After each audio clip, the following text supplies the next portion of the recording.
जम्मू कश्मीर के जिला पुंछ के मेंढर सब डिवीजन में 3 रोज से मिलिटेंटों और हिफाजती दस्तों के दरमियान एनकाउंटर मुसलसल जारी है। मेंढर के जंगल में वक्फे वक्फे से फायरिंग हो रही है, जिसकी वजह से नजदीकी रिहाइश गांवों में खौफ का माहौल है। ताज़ा इत्तला के मुताबिक फौज ने जंगल में रॉकेट लॉन्चर का इस्तेमाल किया है।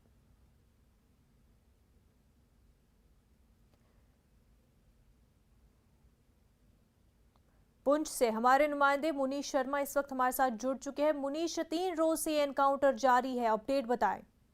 जी मतलब ये पिछले 3 रोज से जो है एनकाउंटर जारी है भाटा दूड़िया में जम्मू पुंछ हाईवे पे। तो इसमें ये है कि पहले दिन जो है 2 जवान शहीद हुए थे और उसके बाद 2 जवान मिसिंग थे, जिनमें से एक जवान की कल रात को जो है लाश मिल गई थी।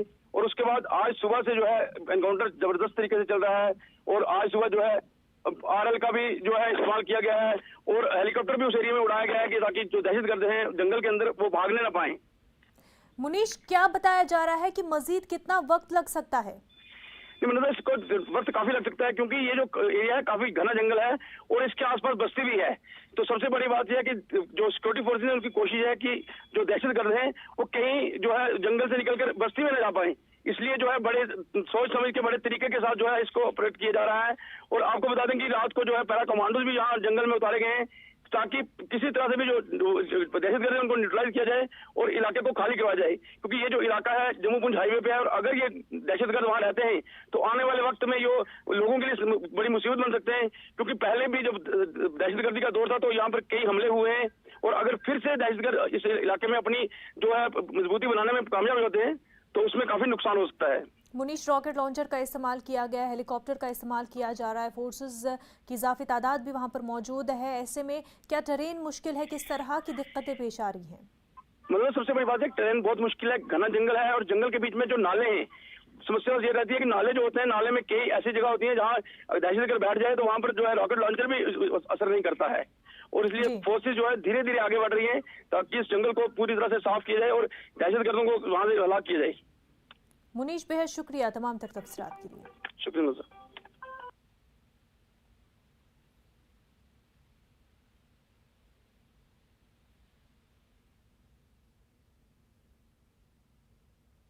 तो लगातार 3 रोज से पुंछ में एनकाउंटर जारी है। आगे बढ़ते हैं। जम्मू कश्मीर में वाक़ पांपोर के द्रंगबल इलाके में फोर्सेस और मिलिटेंटों के बीच एनकाउंटर हुआ, जिसमें एक मिलिटेंट ढेर हो गया। इलाके में 2 मिलिटेंटों के छुपे होने की खबर थी। इलाके में दोनों अतराफ से शदीद फायरिंग की गई। जराए के मुताबिक लश्कर तैयबा का उमर मुश्ताक खांडे एनकाउंटर में मौजूद है। बरजुला श्रीनगर में 2 पुलिस वालों की हलाकत में उमर मुश्ताक मुलविस था।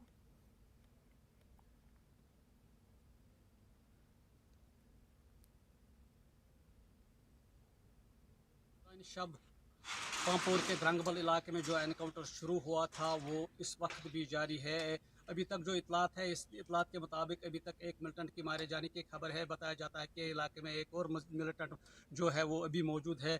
अभी भी जो है फायरिंग की आवाज़ें सुनाई दे रही है। आप देख सकते हैं ये जो इलाका है, इसी इलाके में जो है एनकाउंटर जारी है। गोलियों की आवाज़ें भी सुनने को मिल रही है।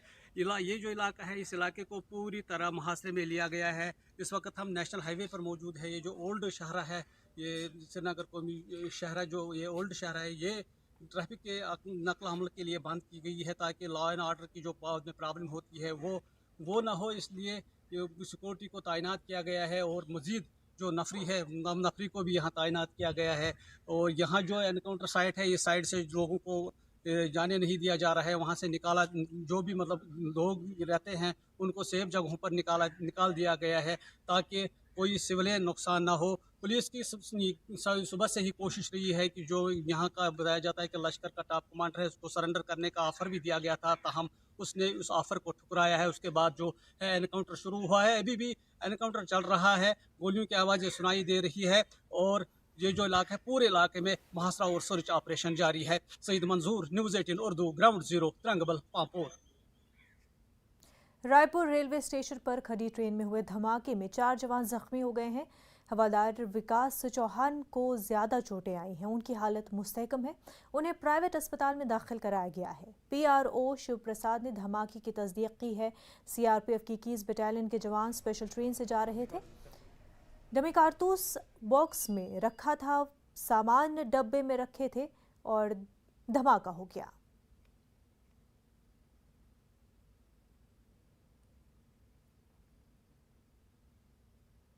सरकारी तेल कंपनियों ने आज फिर ईंधन की कीमतों में इजाफा किया है। पेट्रोल और डीजल दोनों की कीमतों में 35 पैसे फी लीटर का इजाफा हुआ है। इस इजाफे के बाद आज दिल्ली में पेट्रोल 105 रुपये 49 पैसे फी लीटर फरोख्त किया जा रहा है, जबकि डीजल की कीमत 94 रुपये 22 पैसे फी लीटर हो गया है। अगर मुंबई की बात करें तो मुंबई में पेट्रोल की कीमत 111 रुपये 43 पैसे फी लीटर और डीजल की कीमत 102 रुपये 15 पैसे फी लीटर है। पेट्रोल और डीजल की कीमतें इस महीने लगभग हर रोज बढ़ी है। अक्टूबर महीने के शुरुआती 10 दिनों में ही पेट्रोल 2 रुपये 80 पैसे और डीजल 3 रुपये 30 पैसे तक महंगा हो गया है। सारा कुछ तो बर्बाद हो लिया सर, और है क्या गरीब आदमी के लिए।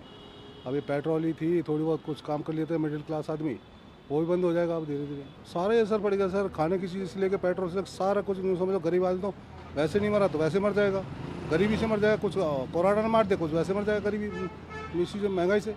वो जब 74 रुपये थे तब से तो हम डलवा रहे हैं, तब 74 रुपये जब हुआ तो कोई दूसरा बंदा आता है वो उस पर कपड़ा फाड़ रहा है। आ रहा है 105 रुपये लीटर है, कोई बोलने वाला ही नहीं है। कोरोना की मंदी से तो एक तो मार रखा है, दूसरे जो ने मार रखा है। पब्लिक जाएंगे कहाँ जाएंगे।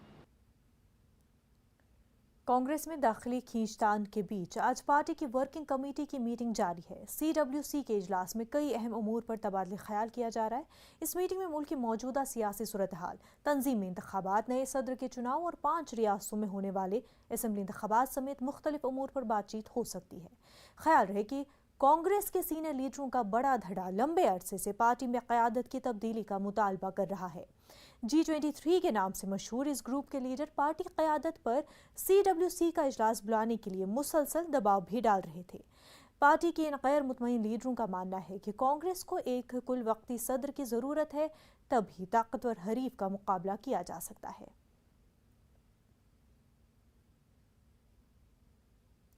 दिल्ली से हमारे नुमाइंदे रवि सिसोदिया हमारे साथ जुड़ चुके हैं। रवि, मीटिंग के हवाले से अपडेट बताएं। देखिए, करीब 1 घंटे हो गए हैं इस बैठक को और बैठक अभी चल रही है। अभी अगर बात करें जो 3 मुख्य एजेंडा है आज की बैठक को लेकर, जो सबसे बड़ा एजेंडा है वो है कांग्रेस अध्यक्ष को लेकर। अगला कांग्रेस अध्यक्ष कब मिलेगा इसके लिए तारीखों का ऐलान हो सकता है। जो दूसरा जो सबसे बड़ा एजेंडा है वो है आगामी विधानसभा चुनाव। 5 राज्यों में विधानसभा चुनाव होने वाले हैं और ऐसे में पार्टी की क्या स्ट्रेटेजी होगी, किन मुद्दों को लेकर जाना है, वो एक बड़ा मसला। और तीसरा जो बड़ा मसला आज की बैठक के लिए है वो है ताजा राजनीतिक हालात को लेकर। देश भर में जो हालात राजनीतिक हालात, चाहे वो लखीमपुर खीरी का मामला हो, महंगाई हो, ये तमाम ऐसे मसले हैं। इसको लेकर पार्टी की क्या रणनीति होगी आने वाले दिन में, पार्टी की क्या रणनीति होगी आने वाले दिन में, क्या स्ट्रेटेजी बनाई जाएगी, क्या प्रोटेस्ट करने हैं, तो ये 3 जो बड़े मसले हैं जिनको लेकर बैठक चल रही है। करीब 1 घंटे हो गए हैं इस बैठक को लेकर। 1 घंटे से ये बैठक चल रही है जिसमें करीब 57 सदस्यों को बुलाया गया था और 5 सदस्य नहीं आ पाए हैं जिनकी तबीयत खराब थी। तो ऐसे 52 सदस्य हैं इस बैठक में जो इस बैठक में भी हिस्सा ले रहे हैं और करीब 1 घंटे से ज़्यादा का समय हो गया जब बैठक चल रही है। हालांकि बैठक के बाद इस बात को लेकर जरूर मुहर लग सकती है कि आगामी जो चुनाव होने वाले हैं पार्टी के अंदर, जो संगठन का चुनाव है उसकी तारीखों का ऐलान हो सकता है। कांग्रेस को नया अध्यक्ष कब मिलेगा उसकी तारीखों का भी ऐलान किया जा सकता है। जी, वहीं इस मीटिंग में G23 ग्रुप का क्या मेजर कंसर्न रहेगा रवि? देखिए, जहाँ तक G23 के लोगों की बात करें तो G23 के तरफ से लगातार 2 चीज़ें उठाई जा रही थी। एक पहला जो सबसे बड़ा मसला था वो ये था कि कांग्रेस को पूर्णकालिक अध्यक्ष मिले। दूसरा जो मसला था वो ये मसला था कि जो वर्किंग कमेटी के सदस्य होते हैं उनका चुनाव हो, वो चुन कर आओ। क्योंकि अमूमन ऐसा होता रहा है कि कांग्रेस वर्किंग कमेटी के जो मेंबर्स हैं उनको नॉमिनेट किया जाता है कांग्रेस अध्यक्ष की तरफ से। तो उनके तरफ से एक कंसर्न था कि उसका चुनाव हो और साथ ही साथ देश भर में चाहे प्रदेश अध्यक्ष हो या जिला अध्यक्ष हो वो सब चुन कर आए। ये मसले G23 की तरफ से और इसीलिए लगातार उनकी तरफ से मांग की जा रही थी कि कांग्रेस वर्किंग कमेटी की बैठक बुलाई जाए और बैठक में इस मसलों पर चर्चा की जाए। जी बिल्कुल, तो मीटिंग जारी है। अभी मीटिंग में कई मुद्दों पर बात होनी है, क्या कुछ निकल कर आता है। चुनाव आगे है, असेंबली चुनाव कई सारे हैं और साथ ही साथ कांग्रेस सदर आगे चलकर किसको होना चाहिए, ये भी एक काफ़ी अहम मुद्दा है कांग्रेस के लिए। रवि, बेहद शुक्रिया तमाम अपडेट के लिए। ब्रेक के बाद आपका खैर मकदम है। मध्य प्रदेश में 4 सीटों के ज़िमनी इंतखाबात के दिन जैसे जैसे नज़दीक आते जा रहे हैं, सियासी पार्टियों के अमल और बयानात से सियासी घमासान में शिद्दत आती जा रही है। बीजेपी के जरिए ज़िमनी इंतखाबात के सभी पोलिंग बूथ पर विजय संकल्प परचम लगाने को लेकर कांग्रेस ने अपने सख्त रद्द-ए-अमल का इजहार किया है। ज़िमनी इंतखाबात के 3067 पोलिंग बूथ पर बीजेपी के जरिए विजय संकल्प परचम के नाम पर अपनी पार्टी का परचम लगाने पर कांग्रेस ने तनकीद करते हुए कहा कि बीजेपी का पाखंड सिर्फ इंतखाबात में अवाम को गुमराह करने का है।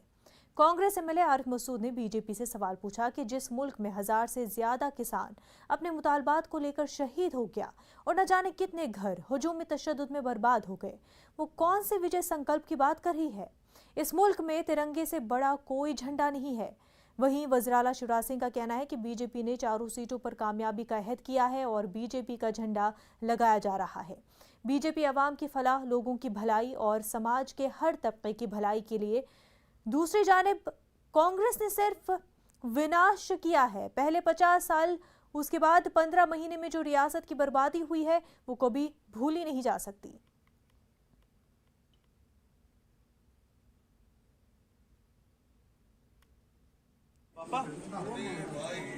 समाज भारतीय जनता पार्टी है विकास के लिए, जनता के कल्याण के लिए, लोगों की भलाई के लिए, गरीबों के उत्थान के लिए, समाज के हर वर्ग की भलाई के लिए भारतीय जनता पार्टी,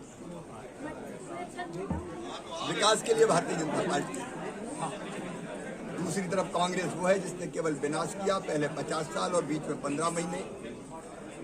सारी एक एक योजना जो लोगों के भलाई और कल्याण के लिए थी, गरीबों की, किसानों की, बेटा बेटियों की, माताओं बहनों की, सब बंद कर दी थी। संबल से लेकर सारी योजनाएं बंद थी उसकी। कांग्रेस के पास कोई मुद्दा नहीं है, तो कमलनाथ जी जैसे नेता, उनको विकास और जन कल्याण से लेना देना नहीं है। ये साफ है, स्पष्ट है कि ये सत्ता पाने के लिए ये काम करते रहे। हमने तो पुलवामा पे भी सवाल उठाया था कि पुलवामा का आज तक सच उजागर नहीं हुआ, और ऐसे ही इस जिस दिवस के रूप में वो मनाना चाह रहे हैं, तो मैं उसकी निंदा करता हूं और उनसे सवाल करता हूं आपके माध्यम से कि वो इसका सवाल दें कि जो विजय दिवस मना रहे हैं, तो क्या वो 1000 किसान जो शहीद हुआ है उनका जवाब देंगे उन घरों पर जाकर? शुरू दिन से देश को नफरत में झोंक रहे हैं। जिस दिन से भारतीय जनता पार्टी और आरएसएस केवल एक काम कर रही है, इस देश में नफरत और बांटने का काम, इसके अलावा कोई बात है? वहीं सिंघू बॉर्डर के नजदीक नौजवान के बेईमाना कत्ल का मामला सुप्रीम कोर्ट पहुंच गया है। वकील शशांक शेखर ने अदालत में अर्जी दाखिल की है और सिंघू बॉर्डर को एहतजाजियों से खाली कराने की मांग की है। अर्जी गुजार के मुताबिक इजहार राय की आज़ादी की आड़ में गैर कानूनी तरह से तहरीक चल रही है। अर्जी गुजार ने 26 जनवरी को ट्रैक्टर रैली के दौरान हुए तशद्दुद और एक खातून की आबरूरेजी का हवाला देते हुए सिंघू बॉर्डर खाली कराने की दरख्वास्त की है।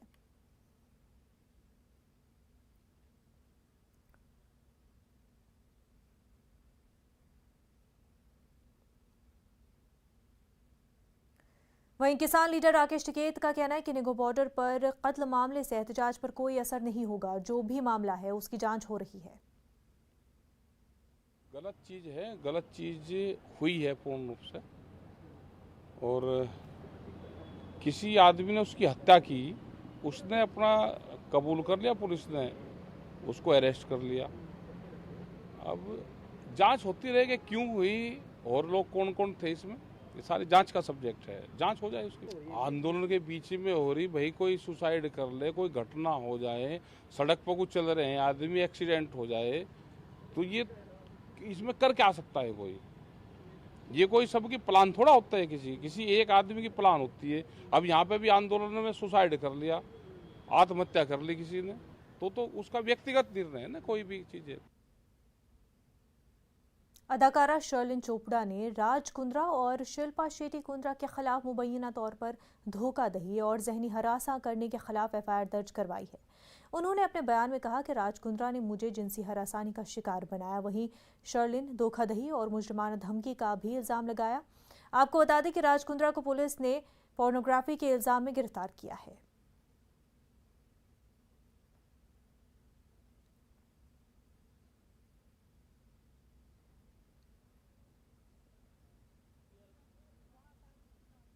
मारूफ फिल्म अदाकारा फारूक जाफर का इंतकाल हो गया है। फारूक जाफर के इंतकाल के साथ तहजीब और अदाकारी के एक रोशन बाब का खात्मा हो गया। आज बाद नमाज ज़ुहर लखनऊ के ऐशबाग वाक़ कब्रिस्तान में जस्द खाकी को सुपुर्द खाक किया जाएगा। गुज़िश्ता शब ब्रेन हैमरेज होने के सबब लखनऊ के गोमती नगर में वाक़ रिहाइशगाह में इंतकाल हुआ था। 28 साल की उम्र में उन्होंने आखिरी सांस ली। फारूक जाफर की पैदाइश 1933 में ज़रा जौनपुर तहसील शाहगंज के चकीसर गांव में हुई थी। फारूक जाफर ने उमराव जान से लेकर गुलाबो सिताबो तक कई फिल्मों में हमेशा याद रहने वाले किरदार अदा किए और विविध भारती से अपने करियर की शुरुआत करने वाली फारूक जाफर ने रेडियो प्रेजेंटर के तौर पर भी तवील अरसे तक नुमाया और गैर मामूली खदमात अंजाम दी।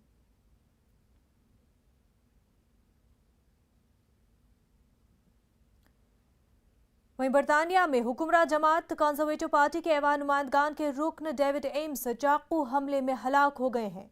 मशरकी इंग्लैंड के एक चर्च में मीटिंग के दौरान डेविड पर जानलेवा हमला हुआ, जिसमें वो शदीद तौर पर जख्मी हो गए। उन्हें अस्पताल ले जाया गया, लेकिन तब तक काफी देर हो चुकी थी। इस केस में पुलिस ने एक 25 साला मुश्तबा शख्स को गिरफ्तार कर लिया है।